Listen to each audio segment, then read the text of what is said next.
말씀을 드렸어요.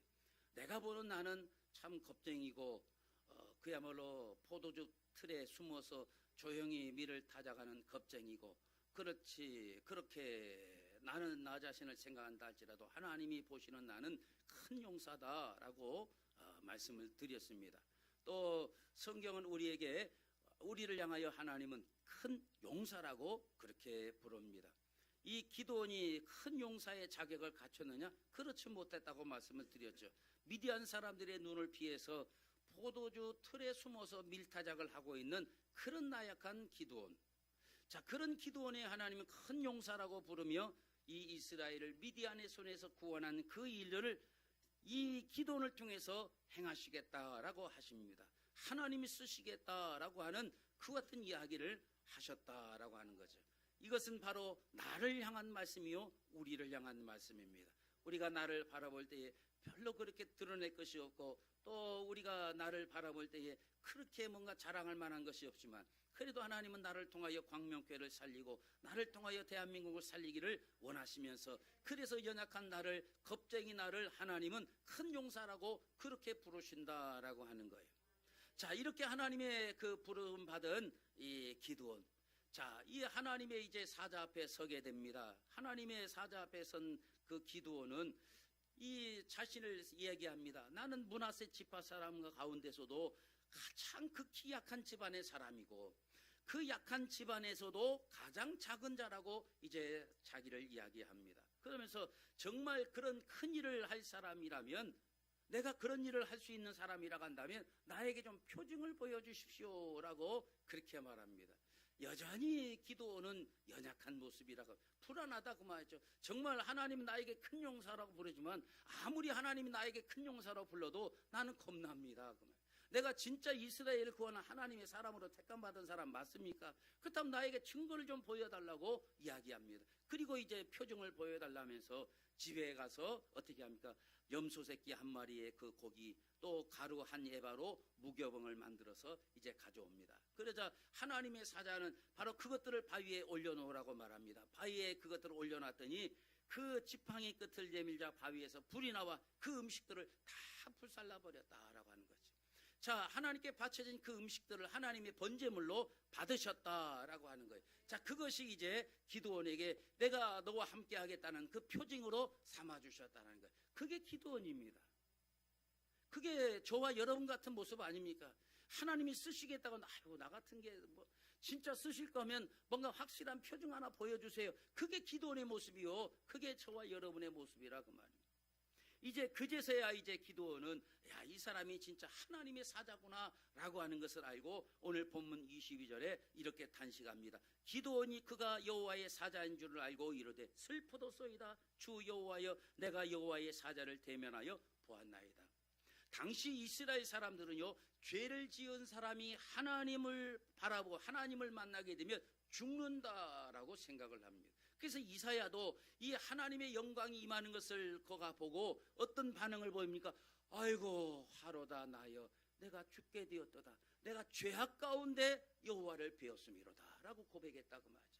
그러니까 구약에서는요, 죄인된 인간이 하나님을 만났다면 바로 죽는 것을, 죽음을 의미하고 있다는 거예요. 그러니 지금 기드온이 이 번제물을 불살라버리는 그 사자가 하나님의 사자인 것을 알고, 야, 내가 죄악 가운데 하나님의 사자를 만났으니 이제 난 죽었다 생각을 한 거라고 말이죠. 자, 이에 본문 오늘 23절에 보면 여호와께서 기드온에게 말씀합니다. 여호와께서 그에게 이르시되 너는 안심하라, 두려워하지 말라, 죽지 아니하리라 하시니라. 내가 이 죄악 가운데 하나님을 배웠으니 난 이제 죽었다라고 했더니 하나님께서 23절에 너 두려워하지 말아라, 죽지 않는다라고 말합니다. 여기 나오는 두려워하다라고 하는 히브리의 뜻이 야레라고 합니다. 두려워하다, 야레. 자, 이 야레라는 단어는요, 유한한 인간이 무한하신 하나님 가운데 하나님을 바라보며 느끼는 감정, 그게 야레라는 거예요. 그러니까 여기 두려운 그 감정, 우리는 이것을 우리 말로 하면 경외라고도 얘기할 수 있죠. 그러니까 경외라는 것은 그냥 단순히 존경하다의 의미가 아니라 뭔가 두렵고 떨리는 마음으로 바라보는 그 모습, 그게 야레라고 말이죠. 그러니까 이 두려워하다라고 하는 이 야레의 뜻은 전능하신 하나님을 유한한 인간이 바라보며 느끼는 감정이 바로 야레의 감정이라고 말이죠. 두려워하며 느끼는 감정, 그게 경외라고도 성경은 표현합니다. 자, 이 기드온에게 오늘 본문 23절에서 절대자이신 하나님께서 이 하나님에 대하여 느끼는 이 야레가 있었다고 말했죠. 하나님은 이렇게 야레 가운데 있는, 두려움 가운데 있는 기드온에게 안심하라 말씀하셨어요. 여기 안심하라라고 하는 히브리 단어, 우리가 너무나도 잘 아는 단어죠. 샬롬이라고 합니다. 이 샬롬이라는 단어의 대표적인 뜻은 우리가 너무나 잘 알듯이 뭐 평안, 평화라고 하는 뜻도 있지, 안심이라는 뜻도 포함되어 있는 거예요. 그러니까 오늘 본문 23절을 다시 정리해 보면, 하나님께 대하여 두려운 이 하나님에 대해서 야레하고 있는 기드온에게, 두려워하는 기드온에게 하나님은 어떻게 하셨다? 안심하라, 샬롬하라 하셨다라는 거예요. 이게 절대자이는 하나님만이 하실 수 있는 것을 여러분 믿으시길 바랍니다. 인간은 야레할 수밖에 없는 존재, 모든 일에 두려워할 수밖에 없는 존재, 그런 야레하는 인간을 향하여 하나님은 샬롬하신다고 말이죠. 평안을 주실 수 있는 분이십니다. 사실 우리가 누리고 있는 이 구원의 기쁨이라고 하는 것이 한마디로 말하면 뭐라고 말할 수 있습니까? 이 야레의 대상이었던 하나님이 우리에게 샬롬의 대상으로 바뀌는 것, 그게 구원의 기쁨입니다. 저와 여러분 그리고 하나님과의 관계가 이 샬롬의 관계가 되기를 주님의 이름으로 축원합니다. 바로 이 구원의 기쁨이라는 게 무엇입니까? 구약의 하나님은 그렇게 공포와 두려움의 대상이었어요. 죄악 가운데 하나님을 뵈면 바로 즉사하는 사람이. 여러분, 그래서 구약의 제사장들의 옷에 이 방울이 달린 이유가 무엇입니까? 대제사장이 하나님이 지성소에 들어가 1년에 한 번씩 이스라엘의 대속죄일에 그 지성소에 들어갔을 때에 그 대제사장이 죄가 있으면 바로 즉사해 죽어버렸다고 봐요. 그러니까 딸랑딸랑 소리가 왜 필요하냐? 이 소리가 나면 아직 제사장이 살아있다라는 거예요. 딸랑 소리가 갑자기 딱 죽었어. 아, 가셨구나. 그러면 이제 발에 그 밧줄을 끌고 이제 차고 들어갔으니까 레위인들이 그것을 끌어내는 거예요. 그래서 시신을 처리한 다음에 또 반차에 따라 다음 대제사장을 선택해서 대속죄일에 대제사장으로 들어간다고. 그만큼 하나님이 두려운 거예요. 그러니까 죄가시 하나님 앞에 서면 바로 죽었어요. 자, 그런 이 구약의 하나님이 야레 하나님이 두려움과 공포, 경외의 하나님이었어요. 그런데 여러분, 구원의 기쁨이란 게 무엇입니까? 예수 그리스도께서 십자가에 죽으심으로 성전의 휘장이 위에서 아래로 쫙 갈라지면서 이제는 우리가 하나님의 은혜의 보좌 앞에 나아갈 담력을 얻게 되었다 그 말이죠. 이제 이 하나님은 더 이상 우리에게 야레 하나님이 아니라 샬롬의 하나님이 되신다 그 말이에요. 그래서 이 하나님과 저와 여러분, 이 구원의 기쁨을 통해서 이 샬롬의 관계를 회복하시길 바랍니다. 기도는 이렇게 하나님과의 샬롬의 관계가 되었다라는 것에 감사해서 오늘 본문 24절에 보면 여호와를 위하여 그곳에다 제단을 쌓고 그 제단 이름을 뭐라고 불렀다? 자, 이것이 여호와 샬롬. 여기서 이제 내가 샬롬의 하나님을 만났다, 샬롬의 하나님과 내가 관계를 맺었다라고 해서 그 제단 이름을 여호와 샬롬이라 그렇게 불렀다라는. 자, 이렇게 하고 말씀이 이제 끝났으면 참 아름답고 좋았고 하나님과 이제 기도원이 좋은 관계를 맺었고 샬롬의 관계가 맺어서 이제 그렇게 참 끝났으면 좋은데, 실제적인 문제가 이제부터 열어지는 거예요. 오늘 본문 25절에서 26절까지 보면 하나님께서 기드온에게 하시는 명령이 나와요. 자, 여기 보면 그날 밤에 여호와께서 기드온에게 이르시되 내 아버지에게 있는 수소 곧 7년 된 둘째 수소를 끌고 오고 내 아버지에게 있는 바알의 제단을 헐며 그 곁에 아세라 상을 짓고 또 이 산성 꼭대기에 있는 내 하나님 여호와를 위하여 규례대로 한 제단을 쌓고 그 둘째 수소를 잡아 내가 찍은 아세라 나무로 번제를 드릴지니라. 이 명령을 하나님 주셨어요. 이 야레 하나님이 이제 샬롬의 하나님으로 관계가 회복돼서 참 구원의 기쁨과 감격 속에 그 제단의 이름을 여호와 샬롬이라고 부르고 좋았는데, 이제 여기서 끝나면 좋았는데 하나님이 이제 하나님과 관계가 회복된 기드온에게 주시는 명령이 뭐냐? 너 둘째 수소를 잡아가지고 제물로 바치는데 뭘 하느냐? 네 아버지 집에 있는 바알과 아세라 상을 찍어버려라. 찍어버리고 그 찍은 바알과 아세라 상의 그 나무를 가지고 이 둘째 수소를 잡아서 그 번제, 그 나무 장작으로 써서 아세라 목상을 장작으로 떼어가지고 번제물로 바치라는 거예요. 그 당시에는 각 집마다 가정에 이게 토같이 수호신 같은 것들이 있다고 말이죠. 그러니까 집에 이게 우리 집에 뭐 이렇게 우리는 없지만 옛날에 보면 정지신이라든가 집마다 이런 뭐 이런 갖다 놓은 것처럼 이 당시에 이 이스라엘 백성들이도 이 바알 신이라든가 아세라 목상들을 이 집에다가 이렇게 설치해 놓고 그 바알과 아세라가 자기 집을 보호해 줄 거라고 그렇게 믿었다고 말이죠. 그걸 지금 찍어버리라는 거예요. 아버지 집에 아버지가 지금 섬기고 있는 그 바알과 아세라상을 찍어가지고 그걸로 장작을 만들어서 하나님께 번제로 드리라는 거예요. 자, 앞에서 하나님과 이 기드온이 샬롬의 관계가 되었다고 말씀을 드렸잖아요. 자, 그런 기드온에게 하나님이 하신 명령이 이제 이거였어요. 자, 이것을 이제 기드온이 행하는 모습이 27절에 나와요. 자, 27절 다 같이 있습니다. 시작.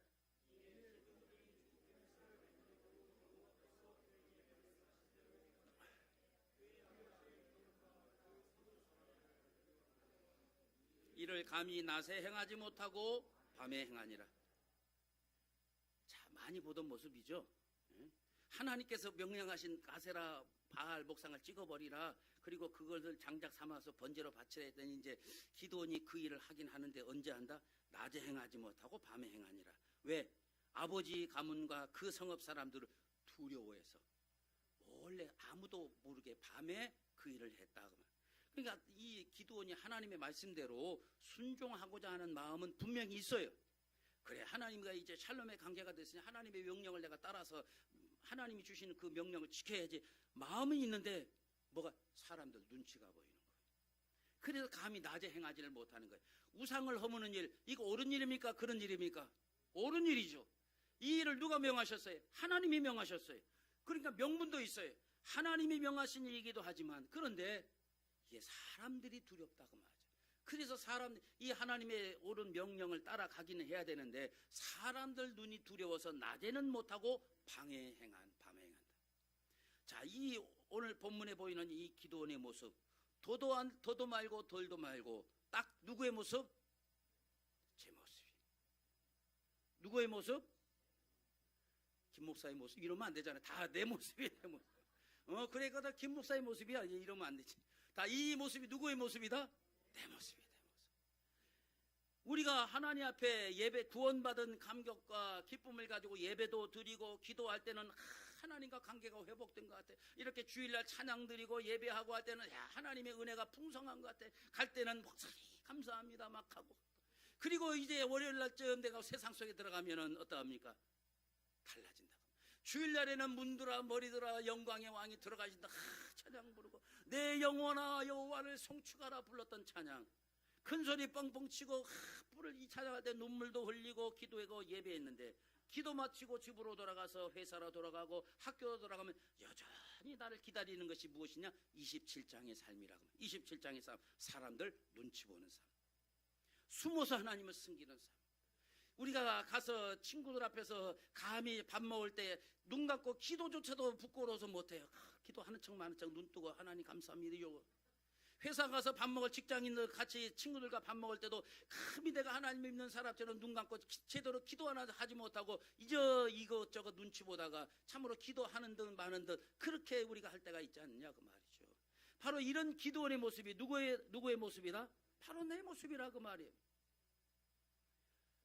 오늘 본문 27절에서 기도원이 느끼는 이 두려움, 이건 사실 현실적으로 이건 느껴질 만한 두려움이에요. 만약 기드온이 바알의 제단을 허물어버리고 아세라 목상을 찍어 깨뜨려버리면 그리고 그걸 가지고 다른 것도 아니고 땔감 만들어갖고 지금 번제물로 번제를 불태워버렸다면 그 우상을 아끼는 아버지한테 어떻게 될까요? 직살하게 얻어 터지는 거지. 야 이놈의 새끼야, 우리 집에 있는 우리 갑오 이 바알의 제단 누가 없었어? 아세라 목상 어디다 놨어? 나 그거 다 쪼개서 땔감 만들어서 번제로 하나님께 받. 그럼 다리몽댕이 어떻게 될까요? 뿌라지는 거야. 그냥 박살난. 그래 또 그것만 됩니까? 아버지하고 관계. 야 너 이제 너 나가. 우리 집에 수호신을 네가 감히 불태워서 다 장작으로 삼아? 너 나가. 너 때문에 우리 집 이제 망하게 생겼어. 그런 반응이 나오지 않겠어요? 그러니 두렵지 않겠느냐 그 말이야. 뿐만 아니라 이 일은 마을 사람들까지 격분시킬 수가 있는 그런 일이라 그 말이에요. 아니나 달라 이 기드온의 예측은 정확하게 맞아떨어졌어요. 오늘 본문 30절에 보면 이 사실을 나중에 알게 된 이스라엘 사람들의 반응 어떻게 나타납니까? 30절 시작. 성읍 사람들이 요아스에게 이르되 내 아들을 끌어내라. 그를 당연히 죽일지니 이는 바알의 제단을 파괴하고 그 곁에 아세라를 찍었음이니라. 자, 이 일을 알게 된 이 마을 사람들이 실제로 격분한 거예요. 기드온을 죽이겠다고 막 몰려오는 거예요. 자, 아니 마을에 있는 우상을 찍은 것도 아니고 자기 집에 있는 아버지 집이 내 집 아니에요. 내 집에 있는 바알의 우상을 찍고 아세라 목상을 찍어버렸는데 아버지가 화내는 것은 이해가 되는데 마을 사람들이 왜 쥐들이 와갖고 이렇게 마을로 끌어내라 죽이겠다고 막 이렇게 하냐 그 말이죠. 이런 그 저변에는요 기드온이 이렇게 불경스러운 짓을 했으니까 이제 바알이라든가 아세라가 가만히 있겠느냐. 이 우리 마을에 이제는 저주를 행할 것이다. 그러면 저 기드온 때문에 우리가 다 이 바알과 아세라 때문에 우리 마을이 이제 치도곤을 맞겠다, 큰일 나겠다 싶은 그 마음이 들으니까 기드온을 끌어내라 그렇게 얘기를 하는 게 죽이겠다 하는 거예요. 그러니까 바알과 아세라 기드온 때문에 그 상이 무너짐으로 이 바알과 아세라의 저주를 받게 되었다. 그러니 기드온을 잡아 우리가 제물로 바쳐가지고 바알과 아세라의 마음을 달래줘야 되겠다. 지금 그런 짓을 하고 있는 거예요. 자, 지금 바알 상을 찍고 아세라 상을 찍은 것 때문에 격분하고 있는 이 사람들이 누구예요? 미디안 사람들입니까? 아말렉 사람들이에요? 다른 이방인들입니까? 이스라엘 사람들이에요. 이스라엘 사람들. 지금 이스라엘 사람들, 하나님의 백성이라고 하는 이스라엘 사람들이 하나님의 명령으로 지금 우상과 바알과 아세라를 깨뜨린 기드온을 죽이겠다고 격분하고 있어요. 이 사람들이 어떤 사람들입니까? 홍해를 건너고 요단강을 건넌 다음에 그렇게 하나님을 찬양하고 뜨겁게 했던 이스라엘이 타락해도 어느 정도, 이 정도까지 지금 타락한 거예요. 저는 이 사건을 보면서 인간의 타락이 어디까지 갈 수 있겠는가라고 하는 그 사실을 알고 참 놀라움을 금할 수가 없는 거예요. 여러분, 그래서 사실 알고 보면 믿다 타락하면요 불신자보다 더 악합니다. 여러분, 예수 믿다 타락하면요 안 믿는 사람보다 더 고약해져요. 왜냐? 교회를 아니까. 그래서 어떻게 해서 여러분 교회 다니다가 살쪄가는 사람들 여러분 데려오는 거 그거 쉽지 않습니다. 왜냐? 지가 나름대로 교회 생활 해봤기 때문에 어떻게 하면 믿는 사람의 속을 다 뒤집을 줄 알고 있어요. 싹 뒤집어가지고 속 서디게 만든다고 말. 아니 불신자들은 아예 교회에 굉장히 안 가려고 하지만 이 믿다가 타락한 인간들이요 예수 믿는 사람을 더 분노케 하는 일들을 한다고 말. 지금 이스라엘 백성들 보세요. 홍해의 기적을 만나고 요단강을 건너고 하나님의 능력으로 찬양했던 그들이 타락하니까 이 정도까지 타락해서 지금 바알과 아세라를 지금 달래야 되겠다고 기드온을 내놓으라 죽여가지고 제물로 삼아 그 바알과 아세라의 그 마음을 풀겠다라고 이런 단계까지 이르렀다라는 거예요. 이게 바로 이스라엘 백성들이었다. 믿는 사람들이었다. 한때는 하나님을 섬겼던 사람들의 그 모습이었다라는 거죠. 그래서 베드로전서 5장 8절에 뭐라고 합니까? 근신하라 깨어라 너희 대적 마귀가 우는 사자같이 두루다니며 삼킬자를 찾나니 그랬어요. 자, 여기서 우는 사자 같은 이 마귀 두루다니며 삼킬자를 찾는다고 했는데, 자, 여기서 두루다니며 찾는 삼킬자가 누굴까요? 하나님을 믿지 않는 악한 사람들을 삼키려고 돌아다닐까요? 아니면 저와 여러분같이 하나님을 잘 믿는 사람을 삼키려고 돌아다닐까요? 우리 같은 사람을 잘 믿는 사람을 삼키려고 찾아다니는 거예요. 저와 여러분같이 순수하게 하나님을 잘 믿는 사람들, 그들을 마귀는 우는 사자같이 삼키려고 찾아다닌다 그 말이죠. 그렇기 때문에 여러분, 오늘 우리가 예배를 마치고 예배를 드리고 은혜를 받고 교회의 문을 나서서 세상으로 나갈 때에 오늘 저녁이나 내일 아침쯤에 잠시라도 우리는 정신을 차지하면 어떻게나 뒤로 넘어갈 수 있다라는 거예요. 왜냐? 마귀 사탄이 우리를 넘어뜨리려고 호시탐탐 우는 사자처럼 삼킬 자를 찾으러 다니기 때문에 그렇다고 말이죠. 그러니까 여러분 믿다가 조심할 이유가 여기, 안 믿는 사람은요 사탄이 건들지도 않는다니까요. 어차피 가만 놔두면 지옥 갈 걸 뭐하러 건드냐 그 말이죠. 그래서 이 사탄은 항상 믿음 안에 있는 사람들을 넘어뜨리려고 우는 사자처럼 찾아다니는 거예요. 그래서 여러분, 이 미디안 사람이 지금 바알상 찍었다고 분노하는 것이 아니고 아말렉 사람도 아니고 이방인도 아니고 오히려 이스라엘 사람들이 지금 기드온이 이 바알상 아세라상을 찍었다고 그를 떼놓으라고 죽이겠다고 하고 있다고 말이죠. 이게 바로 사탄에게 넘어간 사람들의 모습이라 그 말이죠. 그러므로 오늘 우리도 이 믿음 안에 있다 할지라도 안심하지 말 것은 우리를 잡아 삼키려고 호신탐탐 노리는 사단이기 때문에 오늘 예배 드리고 집에 돌아갔을 때 내일 아침쯤 일주일 동안 삶을 시작할 때 반드시 여러분을 삼키려고 덤비는 이 악한 세력이 있다는 사실 여러분 꼭 기억하시길 바랍니다. 그래서 베드로전서 4장 7절에 보면 이렇게 경고합니다. 만물의 마지막이 가까웠으니 그러므로 너희는 정신을 차리고 근신하여 기도하라 그랬습니다. 만물의 마지막이 이제 다 됐다 그 말이죠. 이때에 너희는 어떻게 정신 차려라, 근신해라, 기도하라 그 말이죠. 아니 이 마지막 때를 살아가는데 기도하지 않고 살아가는 이 강심장들은 도대체 뭐냐 그 말이죠. 아니 이 악한 마귀 사단이 우는 사자처럼 우리를 삼키려고 돌아다니는 이 상황 속에서 정신 못 차리고 기도하지 않고 살아가는 이 강심장들은 도대체 뭐냐 그 말이에요. 우리 교회 말고 왜 여러분이 이렇게 두려워갖고 눈 마주치지 않고 그래요? 여러분은 기도 생활 열심히 잘 하잖아요. 그죠? 여러분 마지막에 가까울 때는요 정신 차려야 돼요. 근신해야 돼요. 그리고 기도해야 돼요. 오전에도 여러분 우리가 이 야베스 인생이 여러분 카베드 인생이 되기 위해서는 기도하지 않고서는 인생의 운명이 바뀌지 않는다 그 말이에요. 여러분 우는 사자처럼 삼키려고 덤벼드는 이 세상 속에서 도대체 기도하지 않고 사는 그 용기는 도대체 어디서 나온 용기냐 그 말이죠. 아니 목사님 저는 혼자 기도하는데 혼자 기도해서 될 게 있고 같이 싸워야 될 게 있다 그 말이죠. 혼자서 해서는 기도가 안 돼요. 그거는 그냥 내가 그냥 하루하루 내 숨 쉬는 거 봐 안 되고 우리는 어떻게 모여 기도해야 돼요. 여러분 장작 하나 가지고 불 붙여보세요. 엄청 안 붙어요. 여러분 기도는 그래서 불 붙은 데 가서 와서 해야 돼요. 금요일로 와서 보니까 요새 우리 교회 달라졌잖아요. 이제는 악 쓰는 사람이 나오기 시작했어요. 아주 좋은 현상이에요. 예전에는 기도합시다 어디서 이게 뭐 여기서 소리 한번 질렀다면 내 소리가 다 들릴 것 같아. 근데 요새는 금요 기도하면 내 소리가 안 들려. 이제 어라 이 양반들 보소 나보다 목소리가 더 크네. 막 이제 서로 막 주여 주여 하고 외치고 그렇게 기도해야 된다 그 말이에요. 여러분 이 마지막 때에 정신을 차리고 근신하여 기도하지 않고 사는 거 이게 진짜 용기예요. 그렇게 살면 안 된다 그 말이죠. 자 이어서 오늘 본문 34절을 봅니다. 여호와의 영이 기드온에게 임하시니 기드온이 나팔을 불매 아비에셀이 그의 뒤를 따라 부름을 받으니라 그랬어요. 자, 이 말씀을 보면서 왜 놀랐는가 하면 여기 아비에셀 사람들이 누굽니까? 우리가 아까 24절에 이 사람들이 뭐예요?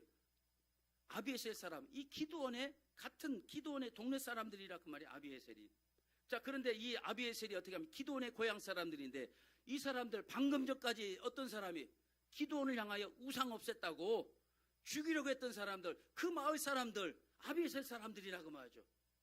아니 어떻게 이렇게 한순간에 바뀝니까? 아까 아세라 목상 찍고 이 바알 신상 찍었다고 이 바알이 진노해서 우리 이제 큰일 나게 생겼다고 내놓으라고 죽이겠다고 했던 그 마을 사람 아비에셀 사람들이 지금 어떻게 합니까? 기드온이 하나님 앞에 이제 미디안 사람과 싸우겠다고 하니까 아비에셀이 그의 뒤를 따라 나오고 있다 그 말.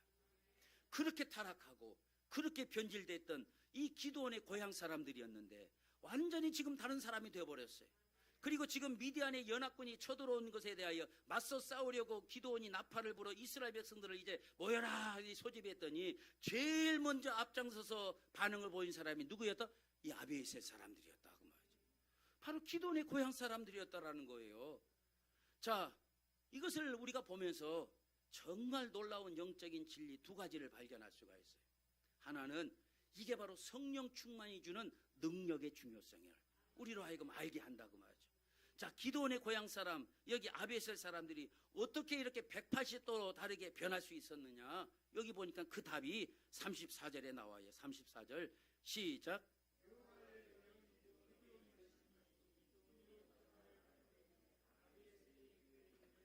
부름을 받으니라.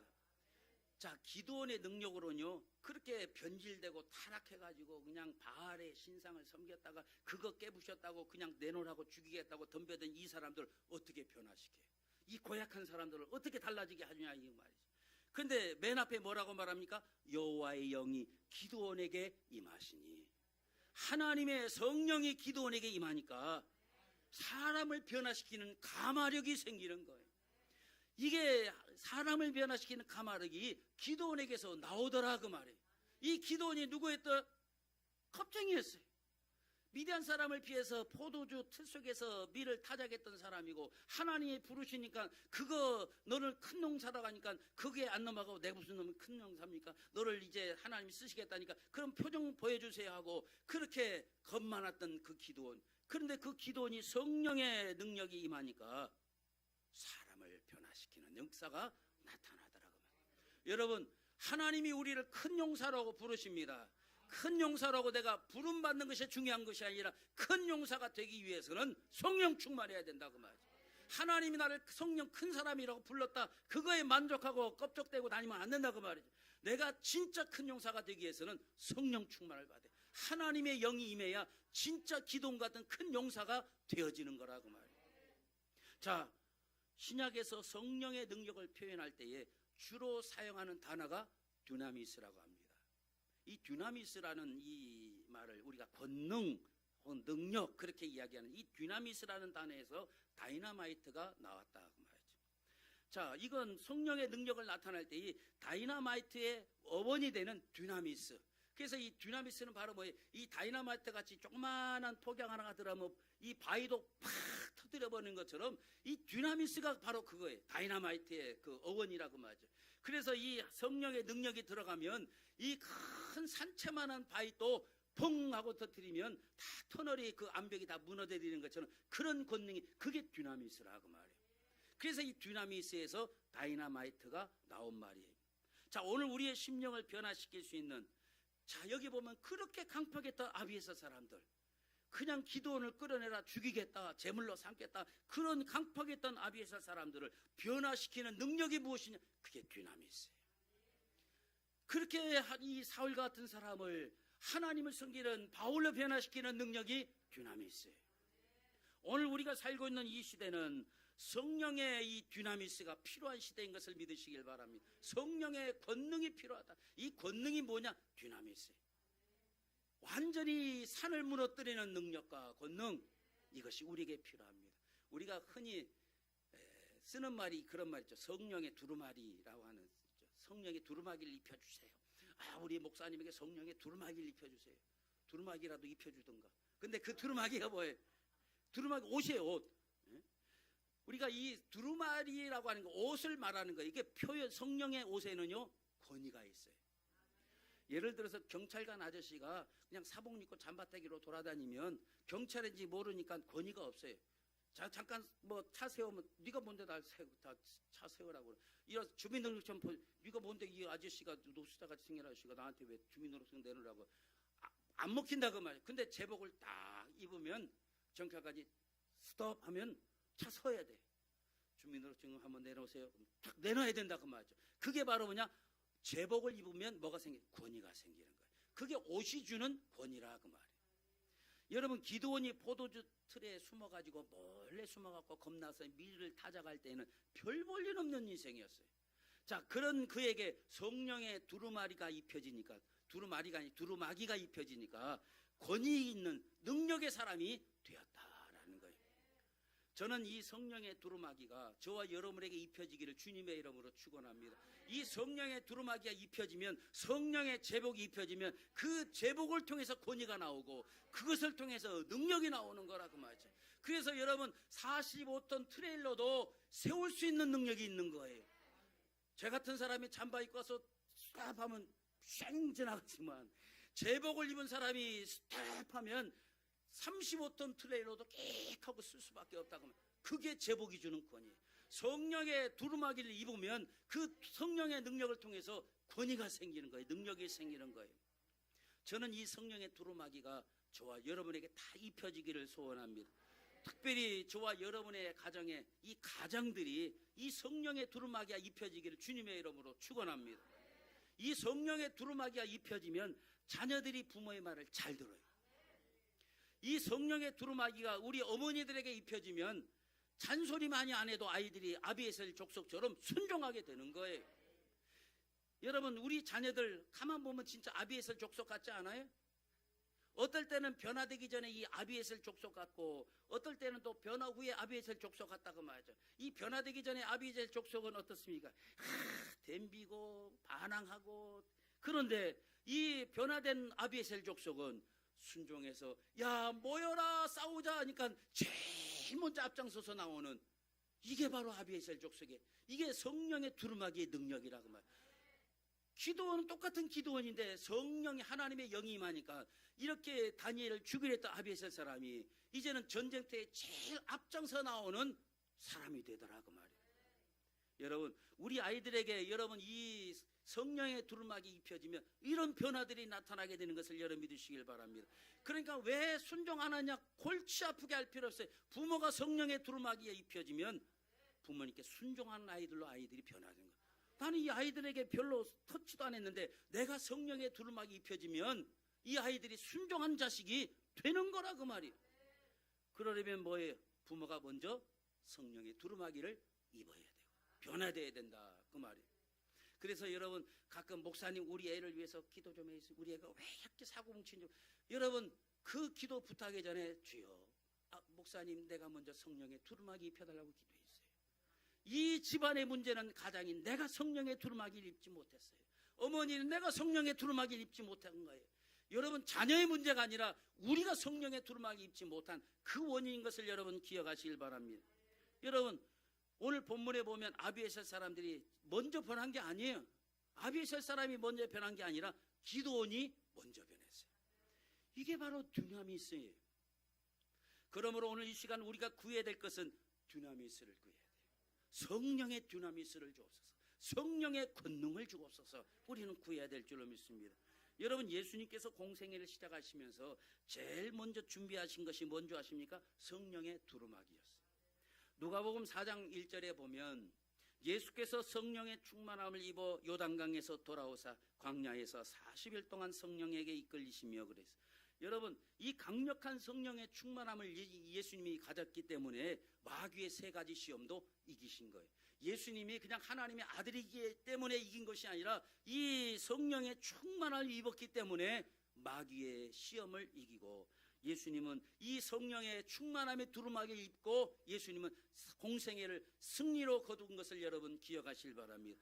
예수님도 성령의 충만을 통해서 하나님의 사역을 했는데 여러분 우리가 이 세상에 도대체 무슨 깡다구를 가지고 성령의 능력부터 받지 않고 가정을 세우려고 하냐고 말이죠. 교회를 세우려고 한다고 말이죠. 여러분 목사가 성령 받지 않고 무슨 놈의 교회를 세울 수 있고, 여러분 가정이 성령 받지 않고 그 가정이 어떻게 세워지느냐 그 말이죠. 예수님도 사역을 하면서 성령 충만했는데 우리가 도대체 무슨 배짱으로 성령 충만을 우리가 받지 않느냐 그 말이죠. 저와 여러분 모두가 이 성령의 두루마기를 입고 이 마지막 때에 믿음의 삶을 살기를 주님의 이름으로 축원합니다. 자, 오늘 본문을 통해서 깨닫는 두 번째 진리, 야, 변화된 한 사람의 지도자가 이렇게 중요하구나. 그걸 우리가 깨닫게 되죠. 옛날 같았으면 이스라엘이 미디안 연합군의 침공 앞에서 어떻게 했을까요? 아마도 부들부들 떨고 있었을 거예요. 옛날 같았으면. 근데 기드온이 하나님의 부르심을 받고 이 무기력한 자리에서 일어나 떨쳐 일어날 때 하나님께서 그에게 성령의 두루마기를 입혀주시고 나라와 민족을 살리는 그 불씨가 되게 하셨다라는 거예요.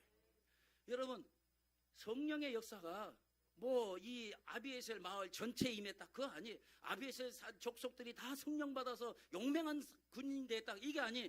그냥 기드온 한 사람, 이 사람도 원래 아주 굉장히 뭐 뛰어나고 용맹한 사람이 아니라 겁쟁이, 저같이 아주 겁많고 두려워갖고 이거 시키면 할까 말까, 이거 하나님 좀 표징이나 좀 보여주면 내가 한번 해볼라 해요.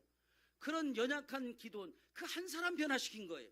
그 한 사람에게 성령의 역사가 임하니까 이 한 사람이 떨쳐 일어나니까 온 나라가 살리는 불씨가 되더라 그 말이에요. 성령 충만으로 변화된 지도자 한 사람이 바로 서면 하나님은 그를 통해서 민족과 교회와 가정을 살리는 불씨가 되게 하는 것을 여러분 믿으시길 바랍니다. 그래서 저는 목회를 하면서 항상 이런 기도를 합니다. 하나님, 난 뭐 어떤 한국 기독교에 큰 영향을 끼치고 뭐 이렇게 할 능력도 안 되고 그런 욕심도 없습니다. 저 혹시 저에게 그런 욕심을 가졌다면 아예 그 국물께서 저는 한국 교계에 뭐 이름을 날리는 그런 목사 아예 되지도 않을 뿐만 아니라 그런 욕심도 안 됩니다. 저는 우리 교회 뭐 무슨 비전 그 뭐 있으니까 있는가 보다 이렇게 330 해놨지만 그 읽기도 싫어요. 이제는 의미가 없어. 뭐 하든지 말든지 그게 무슨 의미가 있어요. 그거 하려면 사람들을 닥달하고 뭐 몇 년도까지 뭐 3개년 계획 세우고 막 준비해야 되는데 이게 내 능력 갖고 됩니까? 내가 계획 세운다고 목회 5개년 계획 세우고 10개년 계획 세운다고 뭐 300명의 성도가 되고 뭐 30개의 셀이 되고 무슨 30개 기간에 선교하고 이게 우리 내 마음대로 됩니까? 하나님이 역사하면 한 방에도 되고 아니면 목회 은퇴까지 안 되는 거예요. 그러니까 은퇴할 때까지도 이루지 못한 비전을 뭐 넘어 이게 그걸 저는 아예 생각도 안 해요. 그러니까 기도할 때도 아예 그런 기도 하지도 말아요. 하나님이 알아서 필요하면 하시는 거지. 좀 목회하면서도 나는 한국교회에 뛰어난 목사가 되고 그런 기도 하지도 않아요. 근데 하나 기도하는 거예요. 나는 이 광명교회에 든든한 복음의 울타리는 되고 싶다라는 기도를 합니다. 여러분 이 울타리가 된다는 것이 굉장히 무거운 짐이에요. 자, 그럼에도 불구하고 제가 이 울타리가 되고 싶다라고 생각하는 것이 여러분 적어도 광명교회 김성진 목사가 제공하는 영적인 밥은 안심하고 먹어도 된다라고 하는 그런 신뢰가 있게 되기를 원한다. 이게 울타리인 거죠. 야, 이 김 목사 이 설교 이게 믿고 먹어도 돼? 이거 상한 거 아니야? 이거 곰팡이 쓴 거 아니야? 이러면 안 되는 거예요. 야, 우리 김 목사님이 주는 말씀은 그냥 믿고 먹어도 돼. 썩지 않은 말이야. 곰팡이 없어. 그렇게 할 수 있는 그게 마지막 때에 여러분 이 믿음을 볼 수 없는 이 시대에 그게 울타리인 거죠. 여러분 우리 가정이 바로 그런 가정이 되지 않겠어요? 우리 부모가 제공하는 것은 믿고 그냥 먹으면 될 수 있는 바로 그것이 저는 이 목회하면서 제가 소원하고 있는 거라고 말이죠. 저는 그거 할 수 있다면 그것만 하면 저는 그것으로 충분합니다. 하나님께서 이제 필요해서 더 쓰시면 더 그렇게 쓰시는 거고 제가 여러분을 뒤집어 놓을 능력은 저한테 없어요. 기대하지 마세요. 하나님이 저를 부르시는 그 순간까지 그냥 사고 안 치고 우리 성도님들 든든한 울타리가 되고 싶은 그런 소망이 있다 그 말이죠. 목사가 사고만 안 치면 아무 문제 없이 그냥 쭉 갑니다. 조금 되면 사고 쳐갖고 문제지. 저는 그게 그냥 뭐 큰 능력 별거 뭐 그거 없어요. 그냥 사고 안 치고 든든히 그냥 말씀 준비해서 성도들이 우리 김 목사님 설교면 그냥 믿고 먹겠다 하고 아멘하고 꿀떡꿀떡 다 잡수시는 모습을 보면서 그냥 그렇게 목회하다가 저는 그만둘랍니다.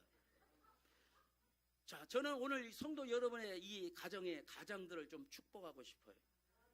여러분 가정의 울타리 역할을 하는 가장의 무거움이 얼마나 큰지 안 해본 사람은 몰라요.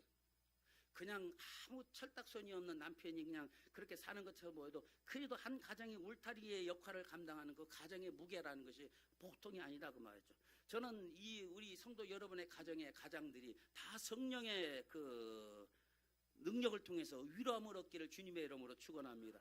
다 성령의 두루마기를 입혀주셔서 능력 있는 가장들이 되시기를 주님의 이름으로 축원합니다. 또한 여러분 가정의 어머니들을 좀 축복하고 싶어요. 남편은 남편대로 그 비유 맞춰줘야지 자식은 자식대로 말 안 들은데 그거 맞춰주느라고 많이 힘드실 거예요. 이 시간에 성령께서 여러분을 위로해 주시고 성령의 두루마기를 입혀주셔서 여러분의 가정을 따뜻한 가정으로 변화시킬 수 있는 그 능력의 어머니들이 되기를 주님의 이름으로 축원합니다. 자, 이제 또 여러분의 자녀들을 우리가 또 축복하고 싶어요. 제가 느끼기에는 어느 때보다 힘든 시절을 보내고 있어요. 이 청년들 이 취업 문제도 있죠. 또 우리 학생들 이제 진학의 문제도 있죠. 여러분 철딱선이 없는 애들 무슨 고민이 있겠나? 여러분 얘들한테는 인생 다 지구의 무게만큼 무거운 짐을 지고 있는 거예요. 여러분 자녀들 보면 아무것도 아닌 것처럼 그냥 뭐 게임기나 가지고 놀고 있는 것처럼 보이고 그냥 그렇게 사는 것처럼 보이지만 이 아이들은요 지구의 무게만큼의 고민을 가지고 있어요. 어려운 시대를 살고 있다고 말이죠. 우리 아이들에게 성령의 두루마기를 하나님이 입혀주셔서 시편 110편 3절의 말씀처럼 이 험한 세상에서 죄에 물들지 않고 거룩한 옷을 입고 즐거이 헌신하는 새벽 이슬 같은 주의 자녀들이 되시기를 주님의 이름으로 축원합니다. 에레미야 5장 1절에 봅니다. 마지막 이것을 한번 읽고 끝냅니다. 너희는 예루살렘 거리로 빨리 다니며 그 넓은 거리에서 찾아보고 알라. 너희가 만일 정의를 행하며 진리를 구하는 자를 한 사람이라도 찾으면 내가 이 성읍을 용서하리라 그랬어요. 여러분 저는 하나님이 찾으시는 이 한 사람이 되기를 원합니다. 한 사람의 지도자가 변화되면요 교회가 단절히 달라질 수 있어요. 한 사람의 가정이 성령의 두루마기 있고 변화되면요, 가정이 완전히 달라져 버리는 거예요. 여러분의 그 직장에, 여러분의 그 조직에, 여러분 지도자가 성령 충만해서 성령의 두루마기 보면 그 모임과 그 단체가 달라져 버린다고 말이죠. 저만 그런 것이 아니라, 저도 하나님이 찾으시는 한 사람이 아니라, 저와 여러분이, 여러분 가정에서 하나님이 애착을 찾으시는 한 사람, 우리 교회에서 하나님이 애타게 찾으시는 그 한 사람, 바로 그가 내가 되기를 주님의 이름으로 축원합니다. 하나님이 찾으시는 한 사람, 그 한 사람 때문에 하나님은 그 교회를 붙드시는 거예요. 하나님이 찾으시는 그 한 사람 때문에 여러분의 가정이 세워지는 거예요. 야, 목사님, 우리의 아내가 변화되고 자식이, 그거 필요 없어요. 내가 변화되면 돼. 하나님, 목사님, 우리 남편도 변화시키고, 그 필요 없어요. 엄마 한 사람만 성령의 두루마기고 변화되면 돼. 하나님이 찾으신 한 사람만 변화되면 교회가, 가정이 완전히 달라지게 될 줄로 믿으시길 바랍니다. 하나님의 말씀을 두려워할 줄 알고 그 말씀에 바로 선 그 한 사람을 하나님이 찾고 계신다. 여러분 꼭 믿으시길 바랍니다. 우리 함께 찬양합니다.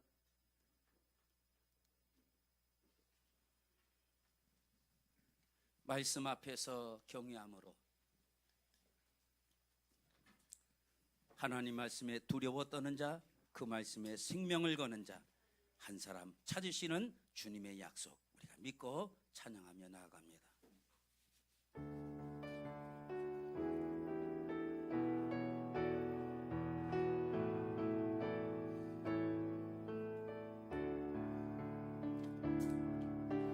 말씀 앞에서 경외함으로 주께 홀로 섭니다. 생명의 말씀 읽고 순종해 주를 예배합니다. 말씀 앞에서 경외함으로 주께 홀로 섭니다. 생명의 말씀 읽고 순종해 주께 예배합니다. 기록된 말씀 힘이 있어서 진리로 우리 거룩해 하며, 거룩한 말씀 세세 영원히 복음이 되어 말씀하시네. 하나님 말씀에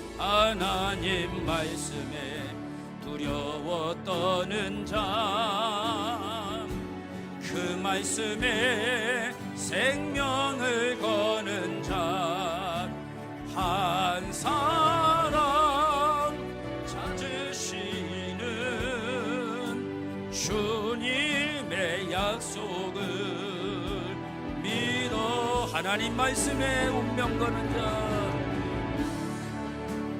운명을 거는 자, 순종하며 따라가는 자, 순종하며 주 따라가는 자, 영원한 하나님 나라 이뤄갈 주의 교회여. 하나님 말씀에 두려워 떠는 자, 하나님 말씀에 두려워 떠는 자, 그 말씀에 생명을 거는 자, 한 사람 찾으시는 주님의 약속을 믿어. 하나님 말씀에 운명을 거는 자, 운명을 순종하며